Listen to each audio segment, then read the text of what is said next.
Halo teman-teman semua, kembali lagi dengan saya Fede Fernando.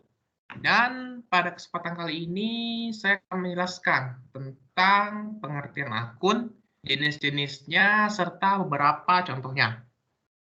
Mungkin di sini kalau teman-teman dengar kata akun itu udah nggak asing lagi ya. Mungkin teman-teman punya akun Facebook, punya akun Instagram, punya akun Gmail, dan masih banyak lagi contohnya. Intinya akun-akun itu adalah tempat, di mana berisi data teman-teman. Sama halnya dengan akun yang ada di dalam akuntansi. Sebenarnya sih akuntansi itu yang mengelola si akun-akun ini, di mana akun merupakan tempat untuk mencatat perubahan, ya. Perubahan baik itu kenaikan atau penurunan dari suatu aset, liability, atau equity tertentu. Nah, inilah yang kita sebut sebagai data-data yang ada di dalam akun tersebut. Akun itu sendiri kita bagi ke dalam 5 golongan besar, teman-teman. Yang pertama ada aset atau harta, yang kedua ada liabilities atau utang, lalu ada equity atau modal, yang keempat ada revenue atau pendapatan, dan yang kelima ada expense atau kita sebutnya sebagai beban. Pertama-tama saya akan menjelaskan dulu mengenai aset atau harta, teman-teman. Aset atau harta adalah segala sumber daya yang dimiliki oleh perusahaan, di mana sumber daya ini digunakan untuk operasionalnya. Ada beberapa contoh nih dari aset atau harta. Pertama ada kas. Kas itu simpelnya adalah uang tunai. Mungkin teman-teman sering juga dengar uang kas. Lalu ada piutang usaha atau accounts receivable. Contohnya misalkan saya punya usaha toko. Kemudian ada orang beli barang dari toko saya. Nah, saya punya piutang, ya. Nilai yang tidak dibayarkan oleh si A itu akan saya catat sebagai piutang usaha. Lalu ada yang namanya persediaan barang dagang atau merchandise inventory. Contohnya itu misalkan saya beli barang dari orang lain. Nah, barangnya itu akan saya catat sebagai persediaan barang dagang. Lalu ada yang namanya perlengkapan atau supplies. Lalu ada yang namanya tanah, ada bangunan, dan ada yang namanya peralatan. Di sini sudah saya tandain sedikit unik ya. Sudah saya garis bawahi. Ada yang namanya perlengkapan dan ada yang namanya peralatan. Mungkin kata-katanya terdengar cukup mirip, teman-teman. Tapi di sini saya akan memberikan sedikit contoh mana yang masuk perlengkapan dan mana yang masuk peralatan. Jadi singkatnya perlengkapan itu adalah barang habis pakai atau masa gunanya kurang dari 1 tahun. Sedangkan peralatan itu adalah barang yang daya gunanya lebih dari 1 tahun. Kalau kita gunakan dalam pemakaian normal. Contoh di sini, misalkan saya punya 4 barang nih. Ada pena, ada kertas, ada komputer, dan ada meja kantor. Kalau kita gunakan dalam pemakaian normal, pena dan kertas ini pasti habis kurang dari 1 tahun. Makanya kita akan masukkan ke dalam golongan perlengkapan. Sedangkan untuk komputer dan meja kantor, itu pasti daya gunanya itu kalau kita gunakan dalam pemakaian normal pasti bertahan lebih dari 1 tahun. Maka kita akan golongkan komputer dan meja kantor itu ke dalam yang namanya peralatan. Berikutnya ada yang namanya liabilities atau bahasa sederhananya itu utang. Jadi utang itu yang namanya utang berarti orang lain berhak ngeklaim bagian dari harta kita. Contoh dari utang ini ya banyak, misalkan utang usaha. Utang usaha itu kebalikan dari piutang usaha. Jadi kalau misalkan saya beli barang dari orang lain dan saya belum bayar, berarti nilainya itu akan saya catat sebagai utang. Lalu ada yang namanya accrued expense atau utang beban. Utang beban itu misalkan saya punya karyawan, tapi gajinya belum saya bayarkan sampai akhir bulan. Nah, nilai gaji ini akan saya catat sebagai accrued expense atau utang beban. Berikutnya ada yang namanya utang obligasi.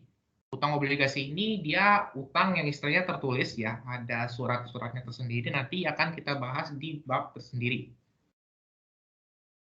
Lalu ada equity atau modal. Nah, equity ini adalah kebalikan dari liabilities, yaitu klaim yang atau hak kita dari aset yang kita miliki.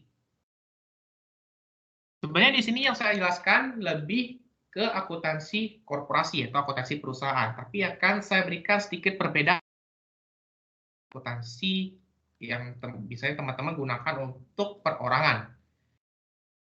Kalau misalkan teman-teman, ini konteksnya perusahaan, kalau misalkan teman-teman punya perusahaan dan ada orang yang mau menanamkan uang ke perusahaan kita, dia pasti akan beli yang namanya saham. Sehingga pada saat ada orang mau beli saham kita akan catat ke dalam akun modal saham biasa. Lalu, kalau perusahaan perseorangan gimana? Kalau misalkan perusahaan perseorangan kan, hello bro, gua mau investasi ke perusahaan lo. Maka tinggal masukkan aja modalnya ke kantong Anda. Maka kita akan catat sebagai misalkan modal si A atau modal si B yang merupakan pemilik dari usaha tersebut. Berikutnya ada yang namanya laba ditahan dan dividen.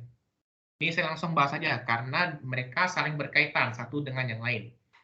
Sebenarnya untuk laba ditahan dan dividen dia merupakan akun spesial yang cuma ada di akuntansi yang sifatnya itu untuk perusahaan doang.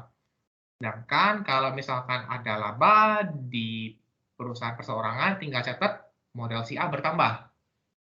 Kalau untuk perusahaan dia mekanismenya beda lagi. Saya akan memberikan sedikit contoh supaya teman-teman nggak bingung. Misalkan perusahaan pada periode ini dia untung 100 juta. Nanti 100 juta ini ya, dia nggak semuanya langsung disimpan teman-teman. Ada misalkan 60 juta yang kita simpan, dan ada 40 juta yang kita bagikan kepada pemegang saham. Karena tadi kan dia udah investasi ke perusahaan kita, otomatis dia mau dapat untung dong, dia mau dapat suatu benefit dong dari investasi di perusahaan kita. Maka kita akan memberikan penghargaan, kita kasih pemegang saham kita dividen. Sedangkan sisanya yang 60 juta tadi kita akan masukkan ke dalam yang namanya laba ditahan. Berikutnya ada yang namanya revenues atau pendapatan. Pendapatan itu pengertiannya ya adalah kenaikan kotor dari equity sebagai akibat dari aktivitas bisnis. Lalu ada yang namanya expense, yang merupakan sumber daya yang dikorbankan dalam operasional perusahaan dalam rangka menghasilkan laba. Di sini untuk revenue dan pendapatan, saya akan memberikan sedikit contoh. Misalkan saya membuka usaha cuci motor. Satu motor saya kenakan tarif misalkan 20.000. Nah, 20.000 itu kalau misalkan ada satu motor yang saya cuci, bisa saya akuin 20.000 sebagai pendapatan saya. Tapi bukan laba. Beda ya antara pendapatan dengan laba. Karena begini, kalau misalkan kita usaha cuci motor, misalkan, untuk mencuci motor saya butuh sumber daya seperti air, ya untuk nyemprot si motornya, kemudian ada sabun cuci motor, supaya kayak kotoran-kotorannya hilang. Untuk hal-hal yang seperti ini, seperti air, kemudian sabun cuci motor tadi, saya akan kelompokkan sebagai expense ya, atau beban. Karena untuk bisa mencuci motor, saya butuh kedua sumber daya tersebut. Makanya ini konsep yang sering salah di pikiran orang awam. Karena menurut mereka pendapatan itu adalah laba, padahal sebenarnya bukan. Karena laba itu sebenarnya adalah selisih dari apa yang kita dapatkan dengan apa yang kita korbankan. Jadi yang keempat tadi saya dapat uang misalkan 20.000. Lalu untuk beli si air atau untuk beli si sabun cuci motor, saya korbankan misalkan 5.000 teman-teman. Maka laba yang saya peroleh, ya laba yang saya peroleh itu adalah sebesar 15.000, bukan 20.000. Terakhir, terkait pendapatan, sebenarnya ada 3 jenis perusahaan jika dilihat dari operasionalnya. Ada yang namanya perusahaan jasa. atau service company. Untuk service company ini misalkan gini, tadi contohnya kayak saya buka usaha cuci motor. Ya, di mana nggak ada persediaan sama sekali, nggak ada barang yang saya jual. Saya cuma menyediakan jasa kepada pelanggan saya. Lalu ada yang namanya perusahaan dagang atau trade company. Misal, saya penjual keripik ubi. Berarti saya beli keripik ubi dari produsen, kemudian saya simpan, lalu saya jual. Tapi saya nggak ubah bentuknya sama sekali. Beda halnya dengan bentuk yang ketiga, yaitu perusahaan manufaktur. Di mana misalkan saya produsen keripik ubi. Pasti saya beli ubinya dulu ya dari petani, kemudian saya kupas, saya bersihin, saya masukin bumbu, kemudian saya goreng, lalu saya bungkus. Nah, di sini kita bisa melihat berbeda dengan yang terjadi di perusahaan dagang, di mana kalau perusahaan dagang artinya kita beli, udah jadi keripik ubinya, lalu kita jual lagi tanpa kita ubah bungkusannya atau segala macamnya. Jadi perbedaannya itu terletak pada mengubah bentuk dengan tidak mengubah bentuk dari barang yang dijual.